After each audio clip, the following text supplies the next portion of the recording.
बिस्मिल्लाहिर्रहमानिर्रहीम। आज हम अपने सब्जेक्ट इंट्रोडक्शन टू कंप्यूटिंग के लेक्चर नंबर 4 के साथ हाजिर हैं। इससे पहले हमने लेक्चर नंबर 1 में तफसील से इस सब्जेक्ट के कोर्स कंटेंट्स को डिस्कस किया था और ये देखा था कि इस सब्जेक्ट में हम कौन कौन से टॉपिक्स को, चैप्टर्स को कवर कर रहे होंगे।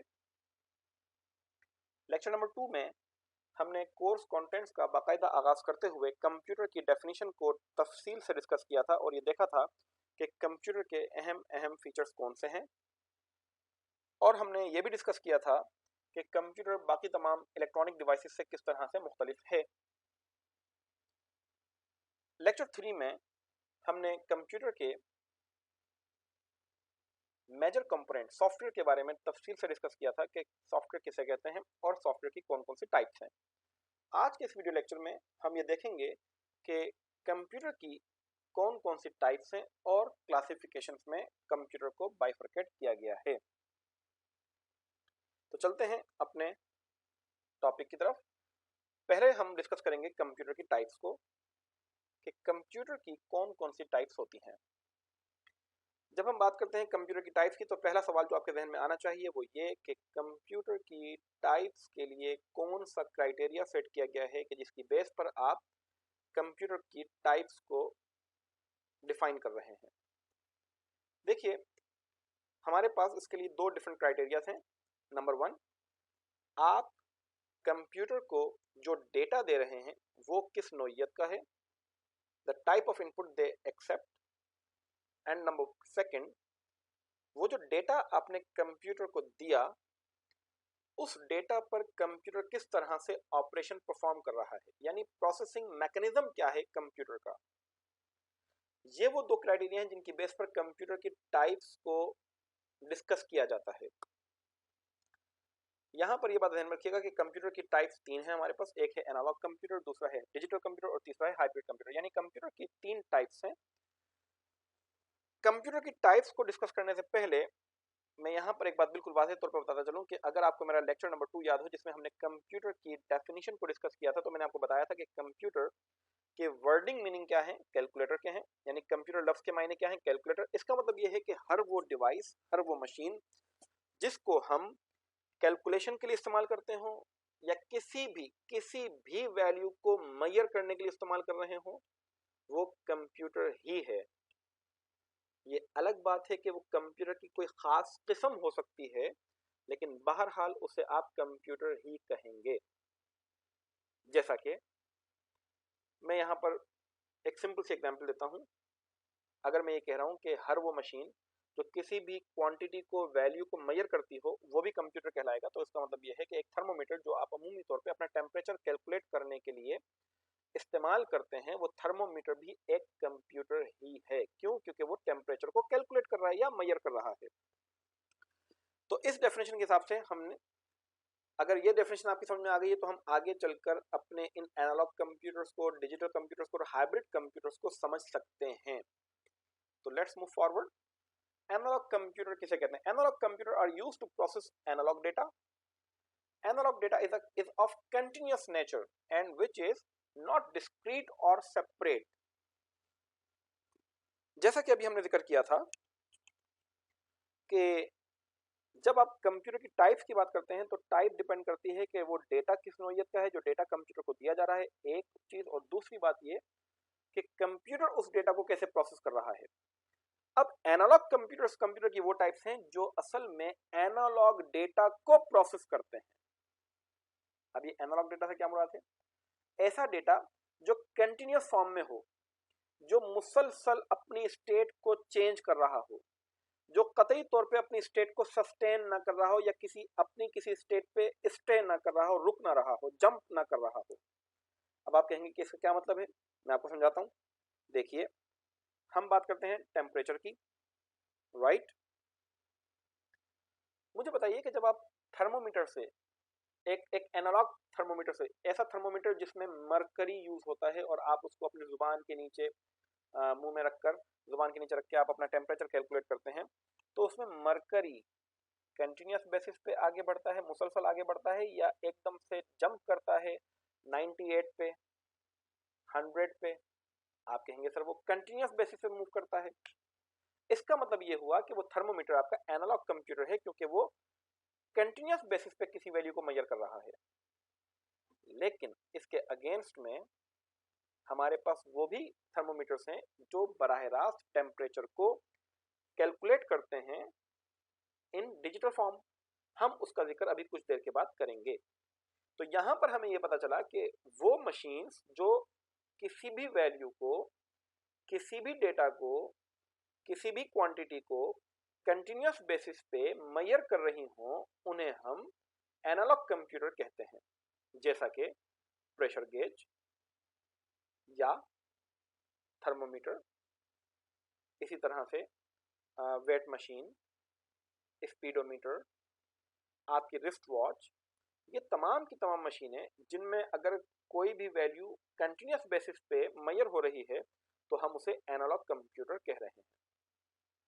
यहां पर ये बात फिर मैं एक मरतबा वाज़ेह तौर पे बताता चलूं कि मैंने जिन जिन मशीन्स के अभी नाम लिए हैं, जैसा कि वेट मशीन मैंने कहा, थर्मोमीटर कहा, स्पीडोमीटर है या प्रेशर गेज है, ये तमाम की तमाम मशीनें न सिर्फ एनालॉग कंप्यूटर के सूरत में मौजूद हैं, बल्कि ये इनकी डिजिटल फॉर्म भी हमारे पास मौजूद है। लेकिन हम इस वक्त एनालॉग कंप्यूटर की बात करते हुए सिर्फ उन मशीनों का जिक्र कर रहे हैं जो एनालॉग फॉर्म में ही वैल्यूज को मेजर कर रही हैं। जो आप देख सकते हैं आपकी स्क्रीन पे जो साइड में पिक्स नजर आ रही हैं, ये एनालॉग कंप्यूटर की मिसालें हैं, एनालॉग कंप्यूटर की पिक्स हैं, क्योंकि आप देख सकते हैं कि इनमें नॉब लगी हुई है, यानी जो बॉटम में वेट मशीन है उसमें भी नॉब लगी हुई है जो मुसलसल कंटिन्यूअस बेसिस पे वैल्यू को मेजर करते हुए आगे बढ़ेगी। और अगर आप स्पीडोमीटर को देखें तो स्पीडोमीटर में भी एक नॉब लगी हुई है जो कंटिन्यूअस बेसिस पे स्पीड को मेजर करते हुए आगे बढ़ रही है। ऐसा नहीं हो सकता कि जीरो से ये नॉब एकदम बराह रास्त जंप कर दे 20 पे और 20 पे आके अपनी स्टेट को बरकरार रखे और फिर 20 से डायरेक्टली जंप कर दे किस पे, 40 पे। ऐसा नहीं होगा, बल्कि ये कंटिन्यूअस बेसिस पे अपनी इस फॉर्म को चेंज करते हुए स्पीड को कैलकुलेट करती रहेगी, और इसी वजह से इनको एनालॉग कंप्यूटर कहा जाता है।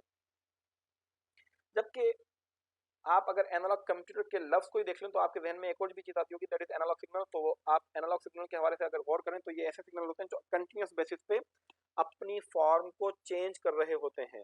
यानी अगर आप गौर करें, इस वक्त ये जो ग्राफ आपकी स्क्रीन पर नजर आ रहा है जिसमें एनालॉग सिग्नल को प्रेजेंट किया गया है, इसमें आप देख सकते हैं कि एक्स एक्सिस पे टाइम मौजूद है और इस टाइम के बढ़ने के साथ साथ एनालॉग सिग्नल अपनी फॉर्म को चेंज कर रहा है। आप देख सकते हैं कि ये अपनी स्टेट को चेंज कर रहा है। ये जीरो से स्टार्ट हुआ है और इसको अगर हम ये मान लें कि this is the peak of this analog signal, तो ये अपनी पीक तक पहुंचने के लिए अपनी फॉर्म को मुसलसल by the passage of time continuous basis पे चेंज करता रहा, और once it reaches to the peak of the signal, उसके बाद ये डाउनवर्ड डायरेक्शन में जब मूव होना शुरू हुआ टाइम के गुजरने के साथ साथ, तो इसने अब अगेन अपनी स्टेट को मुसलसल चेंज करना शुरू कर दिया।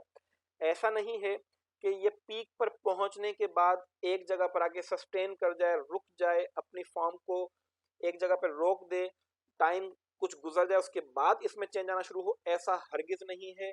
हम एनालॉग सिग्नल को एनालॉग सिग्नल कह इस वजह से रहे हैं क्योंकि ये मुसलसल कंटिन्यूअस बेसिस पे अपनी स्टेट को चेंज कर रहा होता है।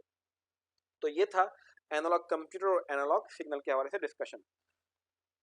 अब हम चलते हैं डिजिटल कंप्यूटर्स की तरफ। तो डिजिटल कंप्यूटर किसे कहते हैं? A digital computer as its name implies works with digits to represent numerals, letters और अदर स्पेशल सिंबल्स। यानी डिजिटल कंप्यूटर्स उन कंप्यूटर्स को कहा जाता है जो किसी भी डेटा को, डेटा की किसी भी फॉर्म को, चाहे वो लेटर्स की सूरत में हो, नंबर्स की सूरत में हो, स्पेशल सिंबल्स की सूरत में, उनको डिजिट्स की फॉर्म में ही प्रेजेंट करते हैं। और वो डिजिट्स कौन से होते हैं? वो डिजिट्स सिर्फ और सिर्फ दो ही होंगे। कौन कौन से? 0 और 1। और यहां पर ये भी बताता चलूं कि ये जो 0 और 1 है, असल में ये डिजिट्स दो स्टेट्स को रिप्रेजेंट कर रही होती हैं। एक स्टेट कहलाती है ऑफ स्टेट और दूसरी कहलाती है ऑन। अगर डिजिट 0 होगा तो 0 डिजिट का मतलब ऑफ स्टेट कंसीडर किया जाएगा, और अगर डिजिट 1 होगा तो उसका मतलब ऑन स्टेट कंसीडर किया जाएगा। इसका मतलब ये हुआ कि हमारी जितनी भी डिजिटल डिवाइसेस हैं वो सारी की सारी digital devices digital computers on off mechanism पर बेस करते हैं। आप अपने इर्द गिर्द जो कंप्यूटर देख रहे हैं, लाइक जो हम जिनको हम अमूमी तौर पे इस्तेमाल करते हैं डॉक्यूमेंटेशन के लिए, गेम्स के लिए, ये तमाम के तमाम कंप्यूटर्स डिजिटल कंप्यूटर्स हैं, जिनमें जो भी काम हो रहा है, जो भी फंक्शन परफॉर्म हो रहा है, जो डेटा ये एक्सेप्ट कर रहे हैं, जो डेटा पे प्रोसेसिंग हो रही है, वो डिजिटल फॉर्म में हो रही है। Calculator is one of the best example of digital computers. और वो कंप्यूटर्स जैसा मैंने अभी जिक्र किया कि आप अपने घर में इस्तेमाल कर रहे हैं, अपने ऑफिस में इस्तेमाल करते हैं, या अपने एजुकेशनल इदारों में इस्तेमाल कर रहे हैं, ये तमाम के तमाम कंप्यूटर्स डिजिटल कंप्यूटर की ही फॉर्म हैं। यानी जिस तरीके से एनालॉग कंप्यूटर्स में हमारे पास वैरायटी ऑफ एग्जांपल्स हैं, इसी तरीके से डिजिटल कंप्यूटर में हमारे पास वैरायटी ऑफ एग्जांपल्स हैं। अब यहाँ पर ये बात वाज़ेह तौर पर बताता चलूं कि जिन कंप्यूटर्स को मैंने एनालॉग कंप्यूटर की कैटेगरी में रखा था, वो तमाम के तमाम कंप्यूटर्स डिजिटल फॉर्म में भी मौजूद हैं। तो आप इसमें कंफ्यूज नहीं हो जाइएगा कि सर वेट मशीन है तो वो अगर एनालॉग है तो वो डिजिटल तो नहीं हो सकती। नहीं नहीं, अगर आपके पास वेट मशीन है तो आप ये डिसाइड करते हुए कि आया कि वो वेट मशीन एनालॉग मशीन है या डिजिटल मशीन है, आप उसके मैकेनिज्म को समझिए। अगर वेट मशीन कंटिन्यूस बेसिस पर किसी वैल्यू को मेजर कर रही है, वेट को काउंट कर रही है, मेजर कर रही है, तो आप कहेंगे कि वो एनालॉग वेट मशीन है। और अगर वही वेट मशीन किसी भी वेट को डायरेक्टली जंप करके फिगर्स की सूरत में, नंबर्स की सूरत में, डिजिट्स की सूरत में मेजर करके आपको फिगर दे रही है, रिजल्ट दे रही है, तो आप ये कहेंगे कि वो डिजिटल वेट मशीन है। हमारे कंप्यूटर जो डिजिटल कंप्यूटर्स हैं, ये सब के सब डिजिट्स पे बेस कर रहे होते हैं, डिजिट पे काम कर रहे होते हैं, और ये डिजिटली इंफॉर्मेशन को प्रेजेंट कर रहे होते हैं। इसीलिए इनको डिजिटल कंप्यूटर कहा जाता है। और डिजिटल कंप्यूटर में यहाँ पर ये बात ध्यान रखिएगा, जैसे एनालॉग कंप्यूटर में हमने एनालॉग सिग्नल को डिस्कस किया था कि एनालॉग सिग्नल अपनी कंटिन्यूअस स्टेट को मुसलसल चेंज करता है, उसी तरीके से डिजिटल कंप्यूटर में डिजिटल सिग्नल्स की जब बात करेंगे तो डिजिटल सिग्नल अपनी स्टेट को कंटिन्यूअस बेसिस पे चेंज नहीं करता, बल्कि ये एक स्पेसिफिक अमाउंट ऑफ टाइम तक, एक क्वांटम ऑफ टाइम तक अपनी स्टेट को बरकरार रखता है। आप इस वक्त देख सकते हैं अपनी स्क्रीन पे, ये वही एक्स एक्सिस पे टाइम है। अब यहाँ पर देखिए कि ये सिग्नल यहाँ से शुरू हुआ, स्टार्ट हुआ 0 से, और इसने बराह रास्त उसी सेम पॉइंट पर, उसी सेम टाइम पर जंप किया है, कहाँ पे, ऑन स्टेट पे। और जब ये ऑन स्टेट पे आ गया तो इसने अब अपनी स्टेट को चेंज नहीं किया, बल्कि इसने क्या किया है कि एक स्पेसिफिक क्वांटम ऑफ टाइम तक, एक मखसूस टाइम पीरियड तक अपनी स्टेट को बरकरार रखा। यानी ये वन स्टेट पर बरकरार रहा है, ऑन स्टेट पर, और जब वो क्वांटम ऑफ टाइम मुकम्मल हो गया, उसने अगेन जंप किया 1 से 0 पे, और फिर अपनी स्टेट को इसने दोबारा से बरकरार रखा है एक स्पेसिफिक टाइम फ्रेम तक। जब तक वो टाइम फ्रेम कंप्लीट नहीं होता, ये अपनी उसी स्टेट पर रहेगा। इस वजह से इसको डिजिटल सिग्नल कहा जाता है। उम्मीद है कि आपको एनालॉग कंप्यूटर्स और डिजिटल कंप्यूटर्स के हवाले से फर्क समझ में आ गया होगा। अब हम चलते हैं हाइब्रिड कंप्यूटर्स की तरफ। हाइब्रिड कंप्यूटर कहते हैं ऐसे कंप्यूटर्स जो इन दोनों का कॉम्बिनेशन होते हैं, यानी ऐसे कंप्यूटर्स जो दोनों ही मैकेनिज्म को फॉलो कर रहे होते हैं, यानी वो कंटिन्यूस बेसिस पर भी वैल्यूज को एक्सेप्ट कर रहे होते हैं या प्रोसेस कर रहे होते हैं, और डिजिटली भी वैल्यूज को एज अ रिजल्ट हमें प्रोवाइड करते हैं। मिसाल के तौर पे अगर आप किसी हॉस्पिटल में जाएं, वहां पर आप देखते हैं कि एक जो हार्ट बीट को चेक करने के लिए मशीन लगी हुई है, वो मशीन एनालॉग फॉर्म में आपकी हार्ट बीट्स को भी कैलकुलेट कर रही है, और डिजिटली भी आपकी हार्ट बीट रेशो को इंडिकेट कर रही है कि वो हार्ट बीट रेशो क्या है, यानी 72 बीट्स पर मिनट है, या 60 बीट्स पर मिनट है, या 70 बीट्स पर मिनट है। तो ये दोनों मैकेनिज्म फॉलो हो रहे होते हैं एक ही मशीन में। तो ऐसी तमाम की तमाम मशीन्स जो दोनों मैकेनिज्म्स को फॉलो कर रही हैं, उन्हें हम हाइब्रिड कंप्यूटर्स कहते हैं। यहाँ पर एक और एग्जांपल है, for example a petrol pump contains a processor that converts fuel flow measurements into quantity and price values. यानी वो जो पेट्रोल जब आप फिल करवा रहे हैं, तो उस पेट्रोल के, उस फ्यूल के फ्लो को मेजर करते हुए उसकी क्वांटिटी को और प्राइस वैल्यू को डिजिटली प्रोसेस किया जाएगा। तो ये तमाम एग्जांपल्स किसकी आ जाती हैं, हाइब्रिड कंप्यूटर्स की। अमूमी तौर पे हम हाइब्रिड कंप्यूटर को इन दोनों का कॉम्बिनेशन के तौर पे ट्रीट कर रहे होते हैं। तो ये थी कंप्यूटर की टाइप्स। अब हम बात करेंगे कंप्यूटर की क्लासिफिकेशन के हवाले से। अब कंप्यूटर की क्लासिफिकेशन के हवाले से जब बात करते हैं, तो यहाँ पर यह बात वाज़ेह तौर पर बताता चलूँ कि जब हम कंप्यूटर की क्लासिफिकेशन का जिक्र करेंगे तो सिर्फ और सिर्फ डिजिटल कंप्यूटर्स की क्लासिफिकेशन की बात होगी। यानी हम यहाँ पर एनालॉग कंप्यूटर्स या हाइब्रिड कंप्यूटर्स की क्लासिफिकेशन की बात नहीं कर रहे हैं, सिर्फ डिजिटल कंप्यूटर्स की क्लासिफिकेशन की बात कर रहे हैं, वो कंप्यूटर्स जो डेटा को डिजिटली प्रोसेस करते हैं। यहाँ हमारे पास इस डिजिटल कंप्यूटर की 5 डिफरेंट क्लासेस की बात की गई है।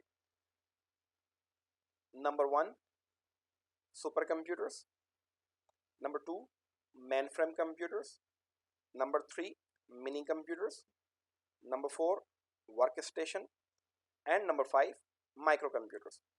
अब यहाँ पर इस बात को समझना जरूरी है कि जिस तरह से हमने कंप्यूटर की टाइप्स को समझते हुए पहले क्राइटेरिया देखा था कि वो क्या क्राइटेरिया है जिसकी बेस पर हम कंप्यूटर को टाइप्स में डिवाइड करते हैं, तो अब हम यहाँ पर ये देखेंगे कि क्या क्राइटेरिया है कि हम डिजिटल कंप्यूटर्स को क्लासिफिकेशन में डिवाइड कर रहे हैं।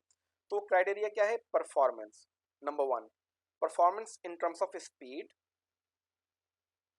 सेकंड स्टोरेज कैपेबिलिटी, कि किस मशीन की स्टोरेज कैपेबिलिटी ज़्यादा बेहतर है या ज़्यादा हाई है, ह्यूज है। तो ये डिफरेंट क्राइटेरियाज हैं जिनकी बेसिस पर हम ये कह सकते हैं कि हम डिजिटल कंप्यूटर को 5 डिफरेंट क्लासेस में डिवाइड कर रहे हैं। Let's discuss about the super computer. The most powerful computer in terms of performance and data processing are the super computers. यहाँ पर आपके सामने राइट साइड पे सुपर कंप्यूटर्स की पिक बनी हुई है। देखिए यहाँ पर ये बात समझ लीजिए कि सुपर कंप्यूटर सबसे ज़्यादा पावरफुल कंप्यूटर्स होते हैं, सबसे ज़्यादा पावरफुल, और ये किसी खास किस्म की टास्क को परफॉर्म करने के लिए इस्तेमाल किए जाते हैं। ये जनरलाइज पर्पस के लिए इस्तेमाल नहीं होते हैं।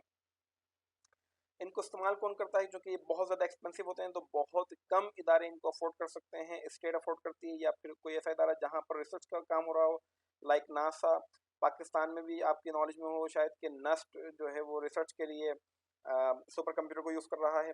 तो बहुत रेयर केसेस में सुपर कंप्यूटर का इस्तेमाल हो रहा होता है, बहुत, क्योंकि ये बहुत ज़्यादा एक्सपेंसिव होते हैं, तो इनको अफोर्ड करना हर एक इदारे की बस की बात नहीं है। और दूसरा ये भी देखा जाएगा कि क्या वाकई सुपर कंप्यूटर की नीड है या नहीं है।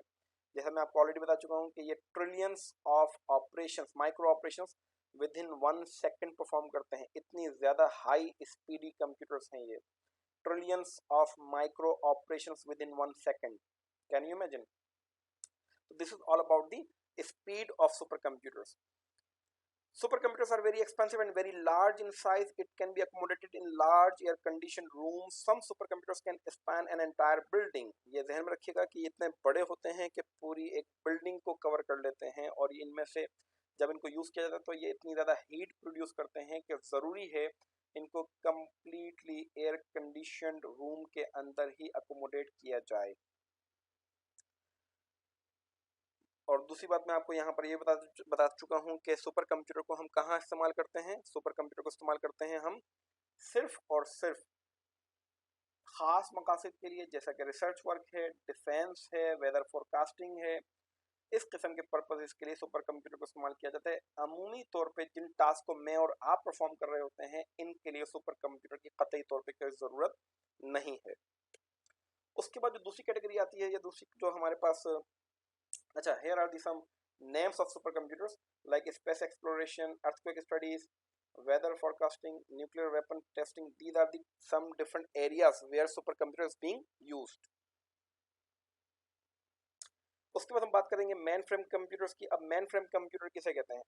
Although mainframes are not as powerful as supercomputers, but certainly they are quite expensive, and many large firms and government organizations uses mainframes to run their business operations. यहाँ पर ये बात ध्यान में रखिएगा कि सबसे ज़्यादा पावरफुल कंप्यूटर सुपर कंप्यूटर्स हैं। उसके बाद जिस कंप्यूटर का जिक्र आता है वो है मेन फ्रेम। ये सुपर कंप्यूटर की तरह पावरफुल नहीं होते, लेकिन ये फिर भी बहुत ज़्यादा एक्सपेंसिव होते हैं, काफ़ी बड़े होते हैं साइज में। सुपर कंप्यूटर से खैर छोटे हैं, लेकिन बहरहाल फिर भी साइज में काफ़ी बड़े होते हैं। और इनको हम क्यों इस्तेमाल करते हैं, ये ज़रूरी है हमारा समझना कि हम इनको कहाँ पर इस्तेमाल करते हैं। देखिए, मेन फ्रेम कंप्यूटर को हम इस्तेमाल करते हैं तब जब आप एक ऐसी ऑर्गेनाइजेशन की बात करें जिसमें thousands of computers are connected simultaneously with each other. I mean, they actually create a network, a huge network, ऐसा नेटवर्क जिसमें थाउजेंड्स ऑफ कंप्यूटर्स आपस में एक दूसरे के साथ कनेक्टेड हो। तो ऐसे नेटवर्क को फैसिलिटेट करने के लिए उन तमाम के तमाम नोड्स की तरफ से, कंप्यूटर्स की तरफ से आने वाली रिक्वेस्ट्स को प्रोसेस करने के लिए हमें मेन फ्रेम कंप्यूटर की जरूरत पड़ती है। ये बात दोबारा समझ लीजिए, जब हम बात करते हैं मेन फ्रेम कंप्यूटर की तो हम कह रहे हैं मेन फ्रेम कंप्यूटर तब इस्तेमाल किया जाएगा जब एक ऐसी ऑर्गेनाइजेशन हो जहां पे थाउजेंड्स ऑफ कंप्यूटर्स एक साथ कनेक्ट हो ताकि डेटा को और रिसोर्सेज को शेयर कर सकें। अब इसकी मैं आपको मिसाल देता हूं, लाइक याहू। आपने याहू पर अपना मेल अकाउंट बनाया, क्या सिर्फ आपका मेल अकाउंट बना हुआ है? Of course not. किस किस का बना हुआ है? हम कहते हैं मिलियंस ऑफ यूजर्स हैं जिन्होंने अपना याहू पर ईमेल अकाउंट बनाया हुआ है। अब क्या एक वक्त में सिर्फ एक ही शख्स लॉगिन हो सकता है, एक ही पर्सन अपने अकाउंट को एक्सेस कर सकता है? नहीं, एक ही वक्त में पूरी दुनिया से थाउजेंड्स ऑफ पीपल साइमल्टेनियसली अपने अकाउंट को एक्सेस करना चाहेंगे। तो ये जब अपने अकाउंट को एक्सेस करना चाहेंगे तो रिक्वेस्ट किसको भेजेंगे? याहू के मेन सर्वर को। अब जब आप याहू के मेन सर्वर को रिक्वेस्ट भेजेंगे एक साथ थाउजेंड्स ऑफ पर्सन्स, तो ऐसी सूरत में सर्वर का इतना ज़्यादा स्ट्रांग होना ज़रूरी है कि वो इन तमाम रिक्वेस्ट्स को साइमल्टेनियसली प्रोसेस कर सके। अब ये तभी मुमकिन है जब आप सर्वर के लिए वहां पर कोई आम कंप्यूटर नहीं बल्कि मेन फ्रेम कंप्यूटर को डिप्लॉय करें। तो यहाँ पर मेन फ्रेम कंप्यूटर्स उन तमाम कंप्यूटर्स की तरफ से आने वाली रिक्वेस्ट्स को फौरी तौर पे प्रोसेस करता है और उनको रिस्पॉन्ड करता है। इसीलिए हम ये कह रहे हैं कि मेन फ्रेम कंप्यूटर भी एक आम यूजर के लिए डिजाइन नहीं किया गया है, बल्कि ये भी एक खास किस्म के मकासद के लिए या एक खास किस्म के एनवायरनमेंट के लिए डिजाइन किया गया है। उसके बाद बात करेंगे मिनी कंप्यूटर्स की। मिनी कंप्यूटर साइज में मेन फ्रेम से छोटे होते हैं, इनको हम मिड रेंज कंप्यूटर भी कहते हैं। मिड रेंज इस सेंस में कि ये जो माइक्रो कंप्यूटर्स जिनको मैं और आप इस्तेमाल करते हैं अपने घरों में, ऑफिस में, इन कंप्यूटर्स से बड़े होते हैं, मेन फ्रेम से छोटे होते हैं। इनको इसी वजह से मिड रेंज कंप्यूटर भी कहा जाता है। इनका पर्पस क्या है?